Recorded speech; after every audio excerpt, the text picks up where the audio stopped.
Hello everybody, welcome to my channel. It's almost the end of 2024, so I decided to record this video to show you how I analyze my year and the end of it, and also how I plan for the next one. I do it for the third year in a row, and I feel like there's a lot of mistakes that happened in the last years, a lot of things that didn't work, a lot of things that I was impressed that did actually work, and I just want to share because this is such an important moment, like the end of an era and the start of the new one. You feel so motivated, you feel like you want to achieve a lot of things. So yeah, I just want to give you guys what I have, and hopefully you guys find it useful. And also, these are just things that I found useful. They can be controversial. I know some of them are for sure, but I just want to share them all, and maybe you actually do find them helpful as well, or you don't. It's fine. So the very first thing that I do is just go on my phone and go to the photos and scroll through everything in the year, let's say 2024. I didn't see anybody else do it, but I feel like it is just so helpful because you forget a lot of things. You just remember like November, December, and something in like spring, you know? So I was actually pretty shocked of all the things that happened in March and in July that I just absolutely kind of forgot about, because a year is a big amount of time. So I just like doing that. And also a lot of things come up that you can then reflect on in the next step. In the next step, if you did write your goals in the last year, I usually just open them up, get shocked because I know there's a lot of mistakes that I did last year, and I just look at them, I get upset, I get happy. Honestly, that shouldn't happen because you should be looking at those goals every month, which I didn't. We're gonna go to that later, but there's just like a note that I did it on my notes, and I just used like the cross emoji and the tick emoji to like just put what I achieved, what I didn't, and if you did it last year, it is so amazing because you can actually see and understand how you changed in a year, like what your priorities were, what your goals were, and some of them are like pretty shocking. And one of the things that I noticed, and I feel like it's like a very good tip, is, for example, I had like learn English, try snowboarding, like try piano lessons, do this. That just kind of, it felt fun, but it's not something that I necessarily need. Like, why would I need, like learn Spanish just like out of nowhere, just because I thought it might be a cool goal? And they don't really make sense. So just be very careful when you're setting your goals to make sure you absolutely need that and you're passionate about it. Or just have like a bucket list kind of thing on the side where you just drop everything that's just kind of you want to try, but it's not like a goal. So yeah, those things were pretty clear on my 2024 list, and I was like, why are they even there? Like, I don't even care that much about learning German and Spanish. Like, why would I? Anyway, that was just pretty interesting. And with all of that in mind, fresh, not the next day, go sit and write the reflection letter. You can write about anything, just like start and dump all your thoughts that you think about this year, that you think of your goals, of your lessons. Here you're gonna have like a list of questions that can guide you. You can either just write a letter using those questions, or write the questions out and then like answer them pretty much individually, whatever. But again, it's just like a very nice tool to just vent everything, and next year you can also read it and you can also see how you grew or not. Just like a nice tool. And also it just helps to get everything on the paper, and then you can see what happens. And I had a lot of insights about the year doing the reflection letter thing. And going off of a reflection letter, you should always do like a gratitude list, because it is so easy to get caught up on what we hate, what we didn't achieve, and we just absolutely forget about what we did achieve. And that's how my reflection letter this year starts. I'm like, oh my god, this is so bad, I didn't achieve. And then in the end I'm like, wait, actually, never mind, like it's actually all not that bad. So if it is pretty hard for you to be grateful for things, just make a separate grateful list. Or even if it is easy, just make it, because it just gives you so much warmth and so much peace, and just makes you more happy because you can see all of the things that you're grateful for. And also you can write a list with things that you're not happy about, but it is very important that those things you actually have control over. So as much as you should be grateful and thankful and gentle on yourself, you should also actually realistically see the picture and also reflect realistically. Again, just don't lie to yourself. Write everything that you didn't achieve. Don't try to get like excuses like, oh, I didn't do this because that. Just actually like be honest with yourself, because you are doing this just for yourself, not for your mom or for your family. So be honest and write down things that you didn't achieve, that you have control over, and then just think, why didn't you achieve those things? Like actually kind of think about it. Maybe there was a reason, maybe there wasn't, and that will help you in the goal setting and achieving in the next year. So I would say this kind of sums up the first part, which is like the analyzation. And so I want to remind you again that it is very important to not just focus on the negatives, to see what you're thankful for, to see what you achieved, to take some time off and to thank yourself, because you did an amazing job anyways. You've survived this whole year, you did the things you could. And on another side, be obviously realistic with yourself and don't try to find excuses for the things that you didn't achieve, because that's just gonna make it so much worse in the next year too. Okay, here's the more harder part, to set goals for 2025, and this one, individual. Everything is, I feel like, individual. People do it differently because there's so many ways of doing it, and the only rule is that if it works for you, good, use it. If it doesn't, don't. Even if Ariana Grande uses it, like, doesn't matter. If it doesn't work for you, don't use it. So these are things that work for me. They can be controversial. I'm not saying that this is the only right way to do it, but this is just kind of what I found that works for me. So the first thing that I do is just I write everything out on the paper, the columns of like health, relationships, work, money, and like all of those things. They can be different for you, because if you like horse riding, you can like have specific column for that. If you have like, you know, goals and the finance, investing, you can, you know, like everybody's columns are different, but I just like write everything that I can think of, everything that I didn't achieve in the last year, everything that's new, just kind of like dump it all there to then later sort them out. And then also what's interesting and the controversial part is that I found a lot of my goals, even most of them, are more like lifestyle type goals. They're not SMART goals, which everybody says that you should be only setting SMART goals, but most of mine aren't. Like, I don't know what I'm supposed to do with it, but they are mostly lifestyle goals, which are, let's say, for example, that it's a sport and I just want to be more active. I can't really put it into like a SMART goal. I don't want to run a marathon. I don't want to like, you know, earn a specific medal, but I do still have like guidelines in my head, like 2 days a week I'm going to the gym, or like I'm trying new sports, but I don't really have it specifically to put like into the yearly plan. Like, I can't say that I want to go to the gym 200 times. That's just like, if I go 199, that's still okay. Like, yeah, so these are kind of like the lifestyle goals, or like eat healthy, or like wake up early. I do understand that this is not like something specifically that I can tick off, but this is important, and I would say that lifestyle goals I have way more than something like extremely specific. So yeah, this is just kind of what I do, and you can divide them or not, or you can have them all in the same place, but I feel like it is still okay to have the lifestyle goals as long as you actually take the accountable steps, which we're gonna talk about later, to achieve them. Another important thing is that don't overclutter your list, because you are limited. This is only 1 year out of like whatever 70 that you have, or like 80. So don't try to achieve everything that you possibly can, like travel to all of the countries, make up all the businesses and social media, and quit my job and buy an apartment, buy a house, get married. Like, that's like, don't do that. Like, obviously that was a bit too much, but don't put too much on your list. Like, actually be realistic, things that you can achieve, and don't just take it as a fun activity. Like, this is actually something that can help you. And here we go to the part where I made a mistake, and I'm sure that a lot of people, like 99% of people who do this, make this mistake. And this is just pretty much closing your goals, putting them on the shelf, kind of having an idea, kind of working towards them, but actually not. Like, this is so dumb of me, and like, I'm being honest, this year I'm not gonna do that, because I learned my lesson the hard way. But you don't have to. You can just trust me that you actually have to take accountable and achieve, like, actually steps to achieve those things, because other way they're not gonna happen. I'm sorry. I'm so sorry if I'm the person to tell you that, but that's just not gonna happen. So yeah, the first thing that you do after you write your whole thing, some people do it in like middle of December, but I do it like as close as possible to January. So like 27th, maybe 28th, maybe even like 30th, maybe. And then I actually do write out a plan for, let's say, quarters, whatever they're called, like 3 months, like seasons, kind of, not really.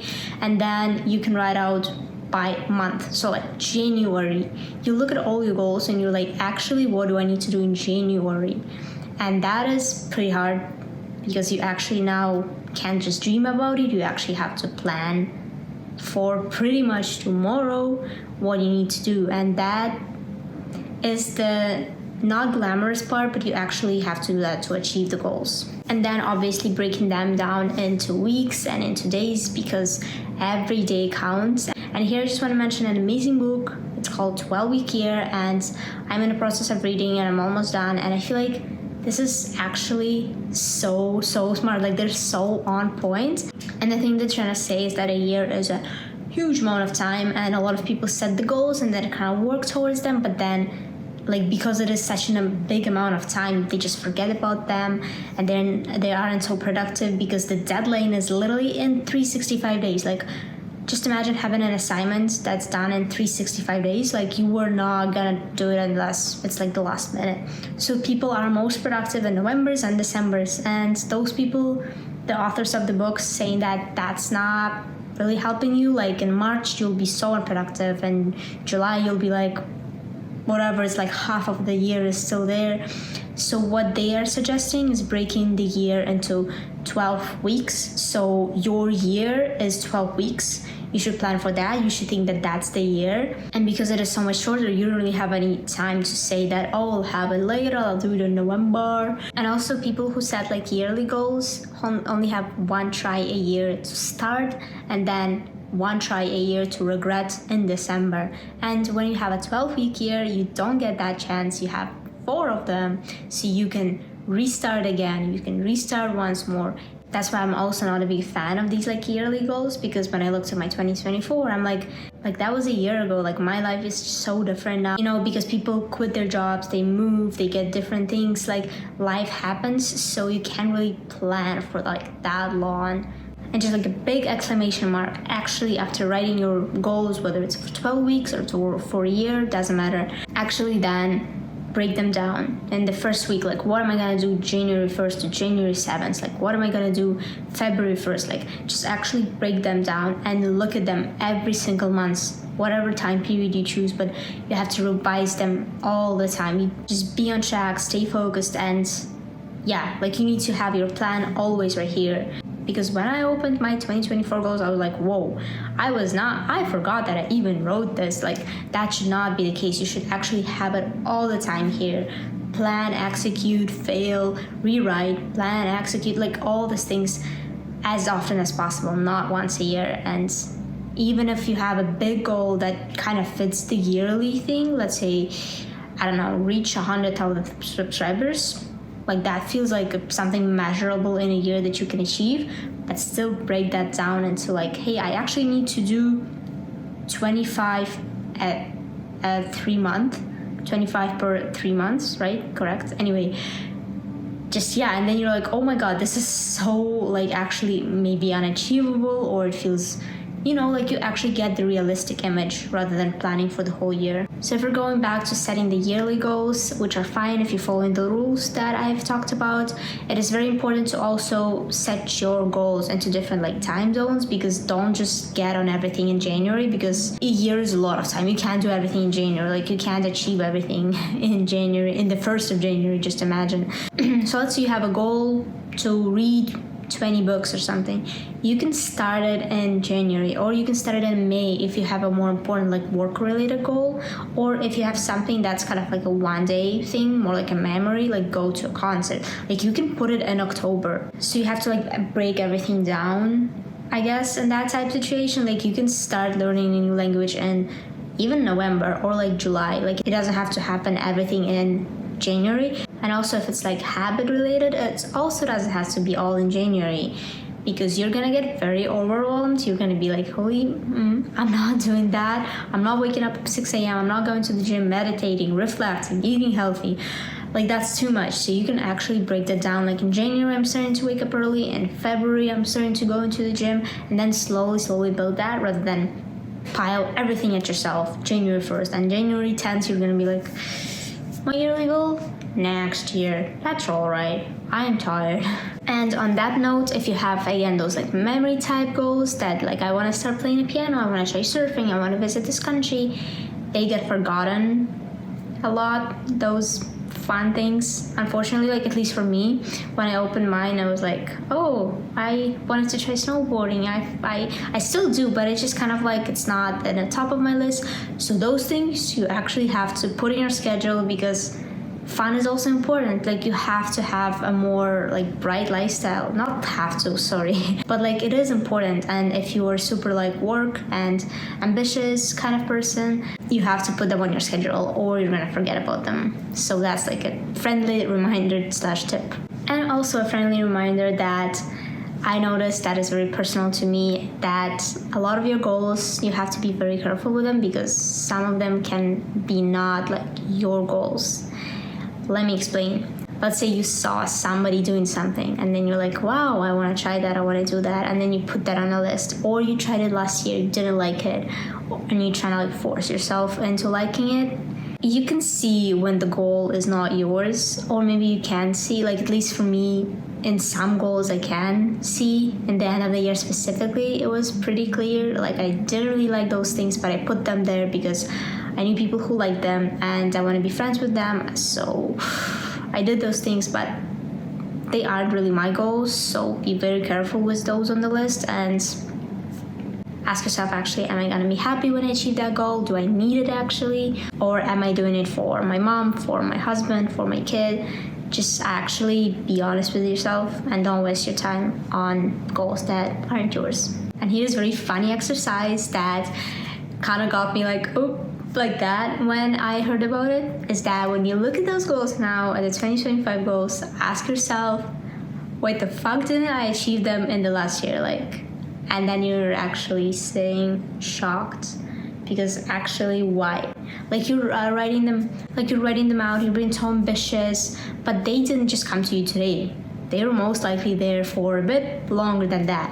So you have to analyze each goal and ask yourself, why didn't you do it? Because why actually? And then if you have a reasonable excuse, let's say I was sick or I couldn't, blah blah blah, then obviously it makes sense. And if there is really no specific reasons, but you feel like maybe you feel lazy, or maybe you feel unmotivated, or maybe you lost interest, or whatever it is, work on that problem, because it's gonna occur again in the next year when you will try to achieve that goal, and trying to eliminate that problem or make it smaller, so achieving your goal will become much easier. I don't know if that makes sense, but let's say an example is that I really wanted to go to the gym once a week for the whole year, but I stopped in March. What happened?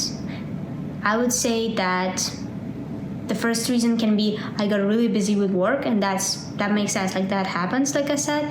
But the other thing that can be is I just got lazy, and that's also like, that's okay. You have to be honest with yourself, but you have to take also steps to not let that happen in the next year. So you can read like books like Atomic Habits, How to Build Habits. You can watch videos, you can try different things, like different things work for different people, but do as much as you can to try to actually make that goal possible, because something happened last year that you didn't achieve it.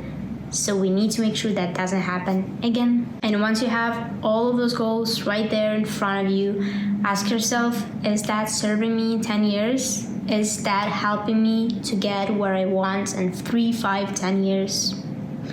If not, you have to change something. But it is a very good thing to ask yourself, because we can't just be doing those goals things for fun. Like they actually have to serve. They actually have to serve the vision that you have for like a longer period of time. So yeah, that is also something that made me think about it for a little bit and fixed kind of like the goals that I had. Okay, just a couple of things left. I also tried this year to write a letter to my future self. It's obviously not mandatory, but it is a nice way, because you can read it, you get motivated, because you are responsible for that future self. Like you are actually sculpturing your future self today, tomorrow. Like she depends on you. And if she's gonna read it, you need to make her proud. So writing a letter to her, for her to read, that's just kind of, that just feels like you're signing, like I actually am accountable for everything that I wrote, and I really want to make you happy, I really want to make you proud. And if you're reading this, that just means that I'm super dedicated to achieving those goals. And now the most fun part, I do love this part, is the vision board. I get so excited because it's like, I don't know, it's images. Everybody likes images. And here also just really fast couple tips.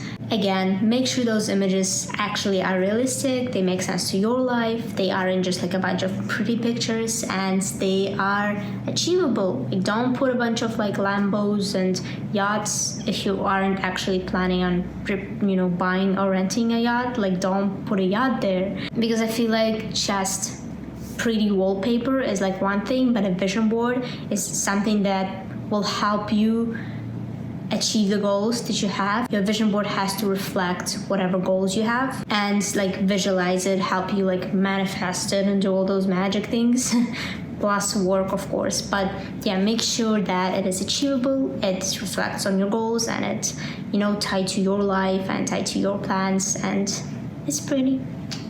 And of course, there's a lot of other things that you can do, like do a big cleanup of your laptop, of your photos, of your house, of your minds, of your friends. I'm not gonna get too deep in that, but it's just basically like, the cleanup of everything and reset, default, so you can get straight to what you need, and it's not gonna get like, no bad memories are gonna get into the way. And of course, after you did all of that, take some time to relax, speak to your family, be with your loved ones, spend holidays, because as much as you are so motivated and so ready to kill it in January, just like take a deep breath, get ready for it. And I know you're gonna do it. Everything is kind of like a trial and error. Like these things might not work for you, and if you fail on January 2nd, you have January 3rd right there waiting for you. Like, you don't have to restart everything next year. Don't wait. Just like fail and try and replan and refocus. And also, life gets in the way, so don't be too tough on yourself if something happens and you can't achieve your goals. And on the other hand, be realistic and actually tough, because and on the other hand, also be a little bit tough on yourself, because that's like the tough love and tough motivation that really gets you through the things, depending on how big your goals are. Okay guys, so dream big. I wish you all the best in 2025. I hope all your wishes and dreams come true with the hard work that you put in them, and hope these tips help you to get through that. I love you. Thank you so much for watching, and see you in the next video. Bye bye.